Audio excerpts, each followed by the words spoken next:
Hello student, कैसे हैं आप सभी। मैं आशा करती हूँ आप सभी स्वस्थ होंगे। आज हम आपके सामने बात करेंगे। यहाँ आज रहेगा हमारा डे 3, यानी कि जैसे मैंने आपको फर्स्ट वीडियो के अंदर बताया था कि डे 5 के अंदर हम क्या करेंगे, अपना पर्यावरण अध्ययन को कंप्लीट, यानी कि उसका जितना भी हमारा ऑल ओवर है उसको हम क्या करेंगे, टॉपिक के अंदर डिवाइड करते हुए चलेंगे और उसको कवर करते हुए चलेंगे।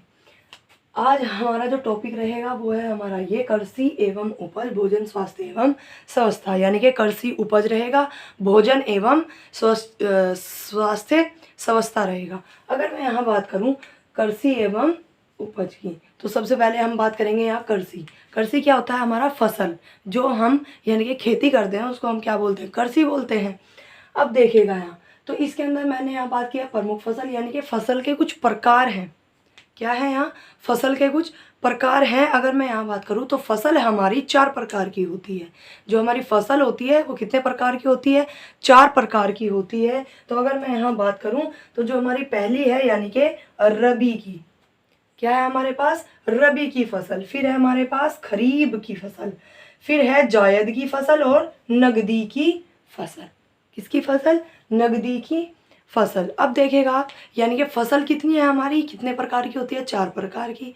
जो हमारा पहला प्रकार रहेगा वो है हमारा रबी की फसल, दूसरा है हमारा खरीफ की फसल, तीसरा है हमारा जायद की फसल और फोर्थ है हमारा यहाँ नगदी की फसल। अगर अब मैं यहाँ बात करूँ तो रबी की फसल, यानी कि रबी की फसल कौन कौन सी होती है, इसके अंदर कौन कौन सी फसलें आती हैं जिसके अंदर हम कृषि करते हैं। तो अगर मैं यहाँ रबी की फसल की बात करूँ और ये कब की जाती है, यानी कि कौन से महीने में की जाती है और कौन से महीने में इसकी कटाई की जाती है।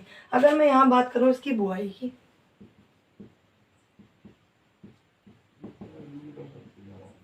तो ये होती है अक्टूबर और नवंबर, अक्टूबर और नवंबर के अंदर। फिर मैं बात करूँ इसकी कटाई की, तो कटाई इसकी होती है मार्च और अप्रैल के अंदर। कब होती है कटाई,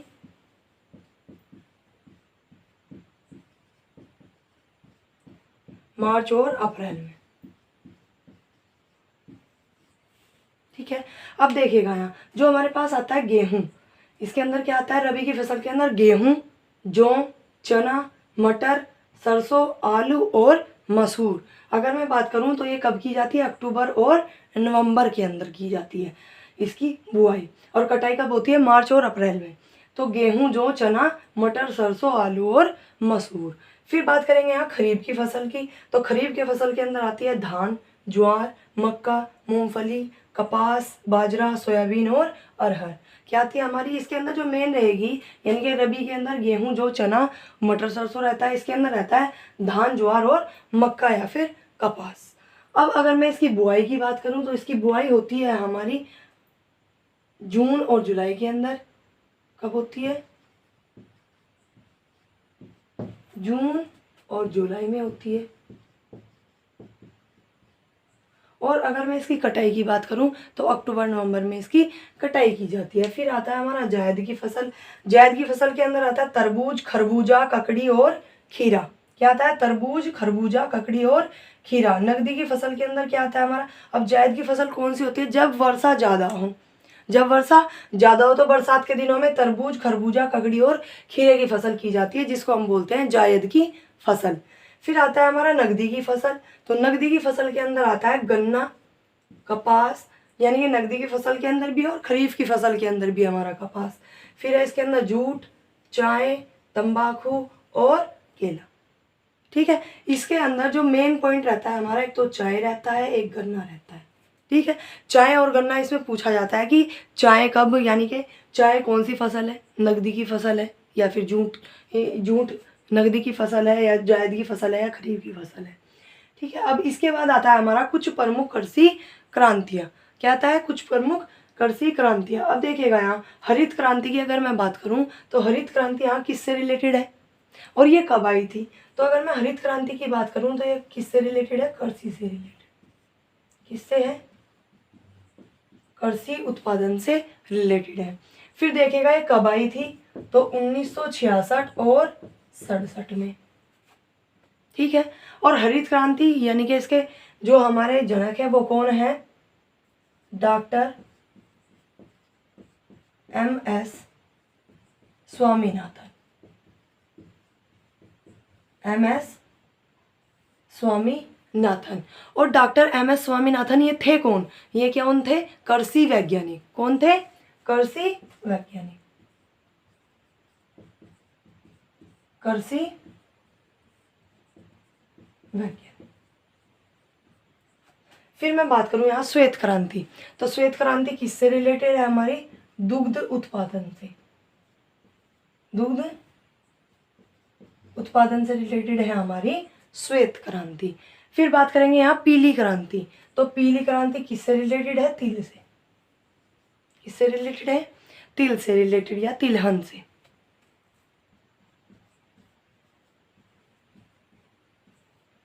फिर देखिएगा यहाँ नीली क्रांति। अगर मैं नीली क्रांति की बात करूँ, ये किसके लिए है? यहाँ मत्स्य पालन। मत्स्य पालन मतलब मछली उत्पादन के लिए। नीली क्रांति किसके लिए है? मछली उत्पादन।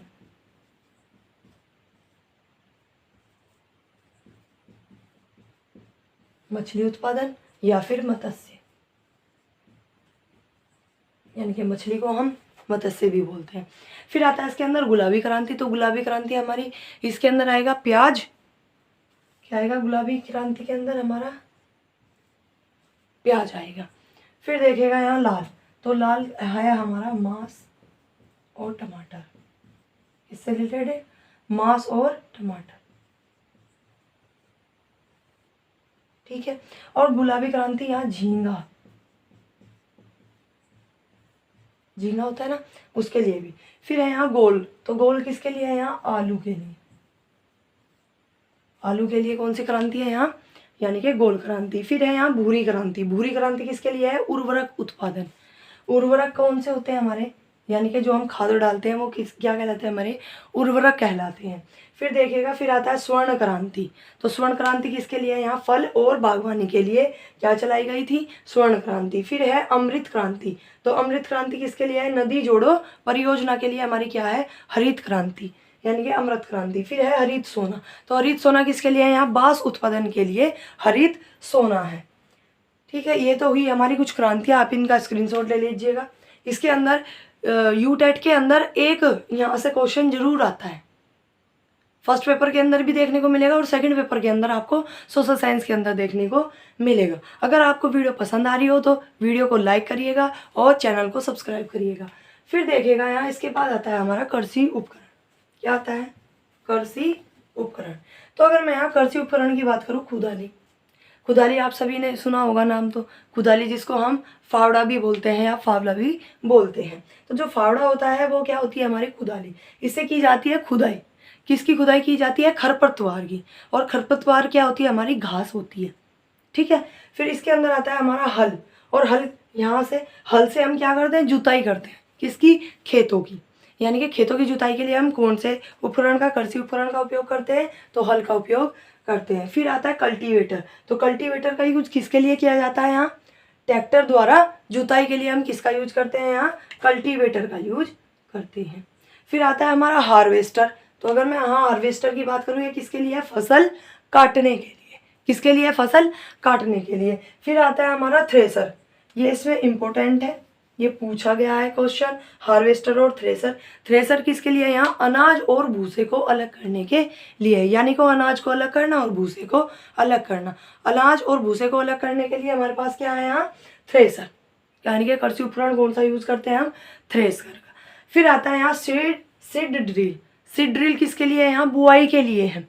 सीड ड्रिल किसके लिए है? बुआई के लिए, यानी कि जब हम क्या करते हैं? बीजों की बुआई करते हैं, तो उसके लिए हम क्या यूज करते हैं? सीड ड्रिल का यूज करते हैं। अब देखिएगा इसके अंदर आता है बीज। क्या आता है? बीज। तो इसके अंदर क्या बोए जाते हैं? बीज बोए जाते हैं। अगर मैं यहाँ बीज की बात करूँ तो बीज भी हमारे दो प्रकार के होते हैं। पहला है हमारा साधारण और दूसरा है हमारा उन्नतशील बीज। अगर मैं यहाँ साधारण की बात करूँ, साधारण जो हमारे हैं सिंपल, यानी कि वे आएंगे, और उन्नतशील कौन से हैं? जो वैज्ञानिकों द्वारा क्या करे गए हैं? प्रयोग करके बनाए गए हैं, तो इनको हम क्या बोलते हैं? उन्नतशील बीज बोलते हैं। यानी कि कम क्षेत्रफल के अंदर क्या कर सके हम? अधिक उत्पादन कर सके, तो उसके लिए किन बीजों का यूज होता है? उन्नतशील बीजों का यूज होता है, ठीक है। मैं आशा करती हूँ आपको यहाँ तक सब समझ आया होगा। अब हम बात करेंगे जो हमारी विभिन्न कृषि विधियां हैं, यानी कि विधियों के बारे में। अगर हम यहाँ बात करें, यानी कि विटीकल्चर, इसके बारे में विटीकल्चर यानी कि अंगूरों की खेती। अंगूरों की खेती को हम क्या बोलते हैं, कौन सी विधि द्वारा हम अंगूरों की खेती करते हैं, विटीकल्चर द्वारा। तो अंगूरों की खेती को क्या कहा जाता है, विटीकल्चर। फिर आता है हमारा पीसी कल्चर। पीसी कल्चर हम किसको बोलते हैं, मछली पालन को क्या बोलते हैं हम, पीसी कल्चर। फिर आता है यहाँ हमारा रेशम उत्पादन। रेशम उत्पादन को क्या बोलते हैं हम, सेरी कल्चर। क्या बोलते हैं, सेरी कल्चर।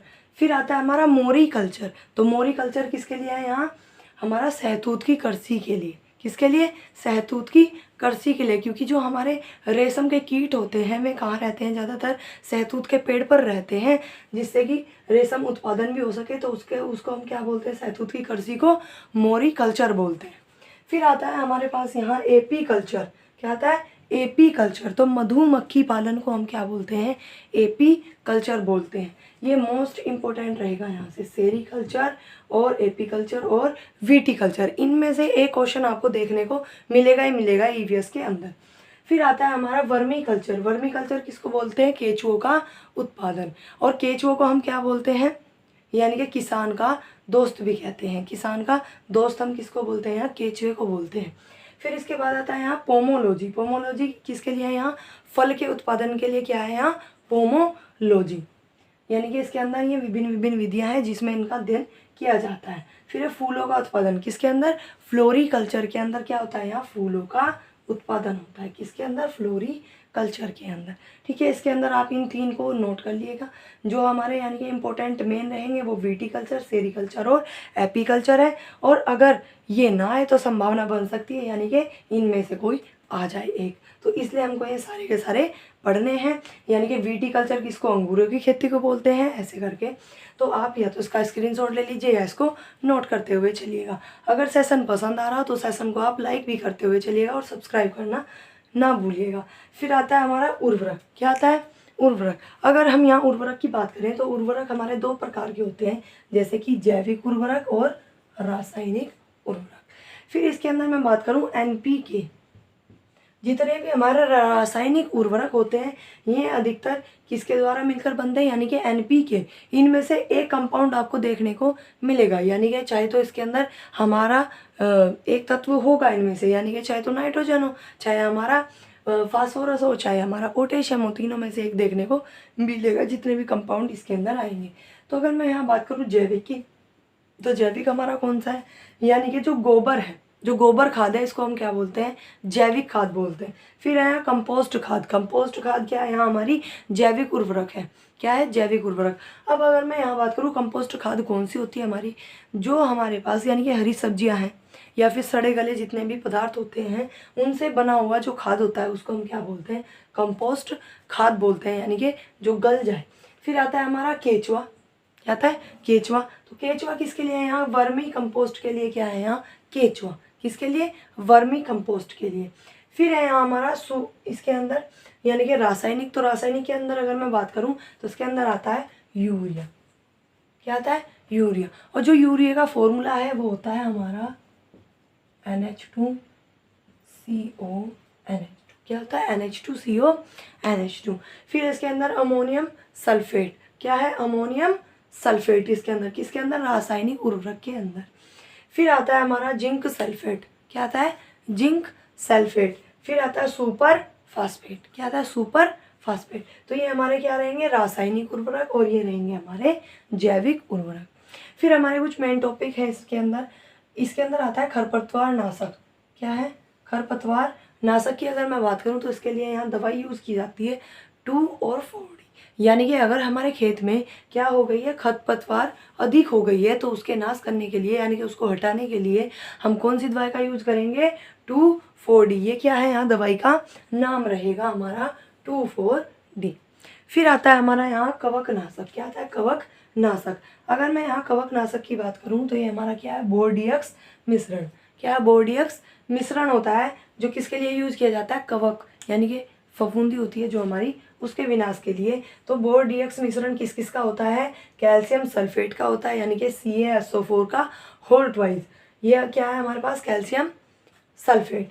फिर आता है हमारे पास अगला नेक्स्ट, तो कैल्शियम हाइड्रोक्साइड यानी कि CaOH का होल ट्वाइस। तो इसको हम क्या बोलते हैं, बोर्डियक्स। क्या बोलते हैं, बोर्डियक्स। फिर आता है हमारा कीटनाशक। अगर मैं यहाँ कीटनाशक की बात करूँ तो इसके लिए किसका यूज़ करते हैं हम, DDT का और BHC का यूज करते हैं। किसके लिए, कीटनाशक के लिए। फिर है यहाँ नाइट्रोजन का स्थिरीकरण, यानी कि नाइट्रोजन को यहाँ जो स्थिरता बना के रखता है, तो इसके अंदर भी दो में डिवाइड होता है। ये भी एक होता है वायवीय बैक्टीरिया और एक होता है अवायवीय बैक्टीरिया। यानी कि वायवीय जो क्या रहेगा, एयर में रहेगा हमारा, यानी कि जैसे तने के अगर मैं बात करूँ, यानी कि जड़ से ऊपर का जो होगा भाग, उसको हम क्या बोलेंगे, वहाँ वायवीय जीवाणु बोलेंगे, उसमें पाए जाने वाले को, और जिसके अंदर नाइट्रोजन का स्थिरीकरण भी हो।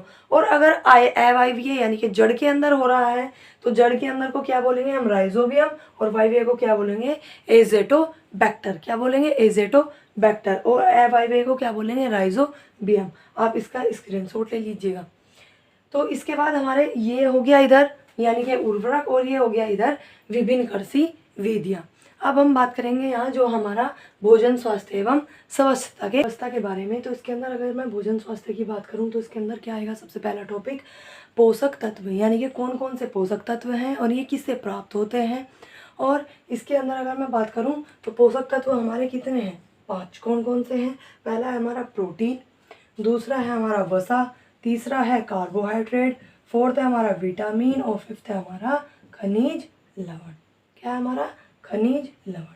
अब देखिएगा यहाँ स्रोत क्या क्या है। अगर मैं यहाँ प्रोटीन की बात करूँ तो प्रोटीन किसके अंदर पाया जाता है, सोयाबीन के अंदर। और कितने % पाया जाता है, 43%। कितने % पाया जाता है, 43%। फिर इसके बाद आता है सोयाबीन हमारा, यानी कि 43%। फिर आता है दूध, दूध से भी हमें क्या प्राप्त होता है, प्रोटीन। फिर आता है हमारा अंडा, यानी कि हमें अंडे से भी क्या प्राप्त होता है, प्रोटीन। फिर आता है हमारा दाल, यानी कि दालों से हमें क्या मिलता है, प्रोटीन।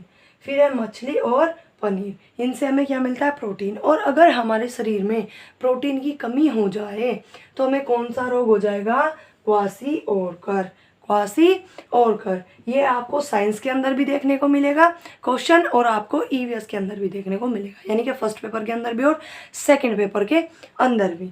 फिर देखिएगा यहाँ से हमारे पास आता है पोषक तत्व, कौन सा है, फिर सेकंड वाला वसा। इसमें क्या आता है हमारा, दूध, घी, तेल, दही, ये कैसे हैं, यानी कि जो हमारे चिकने पदार्थ होते हैं वो आते हैं किसके अंदर, वसा के अंदर। फिर यहाँ अगर मैं बात करूँ कार्बोहाइड्रेट की, तो कार्बोहाइड्रेट किसके अंदर पाया जाता है, मक्का और आलू के अंदर क्या पाया जाता है, कार्बोहाइड्रेट। और ऊर्जा का सबसे अच्छा जो स्रोत है, यानी कि ऊर्जा का सबसे अच्छा जो स्रोत है उसको हम क्या बोलते हैं, कार्बोहाइड्रेट। और इसके अंदर ही हमारा क्या आता है, ग्लूकोज। क्या आता है, ग्लूकोज। और ग्लूकोज का फॉर्मूला क्या होता है, C6H12O6। सेम यही फॉर्मूला किसका होता है, फ्रक्टोज का होता है। अगर मैं बात करूँ यहाँ ग्लूकोज, तो ग्लूकोज के अंदर यहाँ हमारा क्या आता है, यानी कि C6H12O6। और जो हमारा फ्रक्टोज होता है उसका भी सेम फॉर्मूला यही रहता है, C6H12O6। फिर इसके बाद इसी के अंदर आते हैं सुक्रोज, इसके अंदर आते हैं हमारे माल्टोज। फिर इसके बाद विटामिन हमारी कौन कौन सी है, यानी कि A B C D E और K। और यहाँ B को भी बांटा गया है, यानी कि B1 B2 ऐसे करके। फिर इसके बाद अगर मैं यहाँ से बात करूँ खनिज लवण, तो खनिज लवण किसके अंदर पाया जाता है, आयोडीन, आयरन के अंदर, और नमक के अंदर भी क्या पाया जाता है, हमारा खनिज लवण पाया जाता है। फिर देखिएगा यहाँ से जो विटामिन है, इससे क्वेश्चन बनता है कि जल में घुलनशील विटामिन और वसा में, ये हर साल देखने को मिलता है, इतना इम्पोर्टेंट क्वेश्चन है। इसके अंदर क्या आएगा कि जल में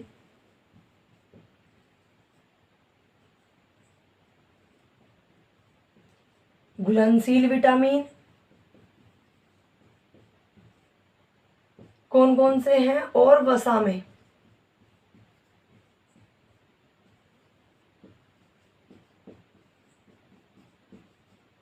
घुलनशील विटामिन।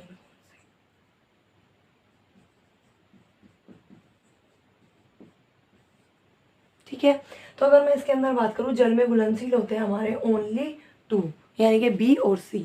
ठीक है, फिर इसके बाद वसा में घुलनशील जो विटामिन है ये हमारे बाकी के, यानी कि A आ गया और D आ गया, E आ गया और K आ गया। तो ये हमारे क्या है, वसा में घुलनशील विटामिन। इसको आप नोट करते हुए चलिए और इसका स्क्रीनशॉट ले लीजिएगा। और सेशन आपको पसंद आ रहा हो तो सेशन को लाइक करते रहिएगा, शेयर करते रहिएगा और चैनल को सब्सक्राइब कर लीजिएगा। हम बात करेंगे विटामिन के बारे में। अगर मैं यहाँ विटामिन के बारे में बात करूँ तो विटामिन के ये क्या है नाम, और जो ये लिखे हुए हैं ये क्या है रासायनिक नाम। जैसे यहाँ से देखते हुए चलिएगा, अगर मैं यहाँ विटामिन ए की बात करूँ, किसकी बात करूँ, विटामिन ए की बात करूँ, तो इसका रासायनिक नाम क्या है रेटिनोल।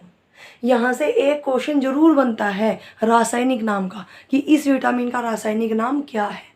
आप पेपर 1 के अंदर भी देख लीजिएगा, आप पेपर 2 यानी कि पेपर 2 के अंदर भी देख लीजिएगा, आपको दोनों पेपर के अंदर एक क्वेश्चन देखने को जरूर मिलेगा कि रासायनिक नाम क्या है। तो इसको थोड़ा सा आप ध्यान से कवर करते हुए चलिएगा। अगर मैं यहाँ बात करूँ विटामिन ए की तो इसका रासायनिक नाम क्या है रेटिनोल।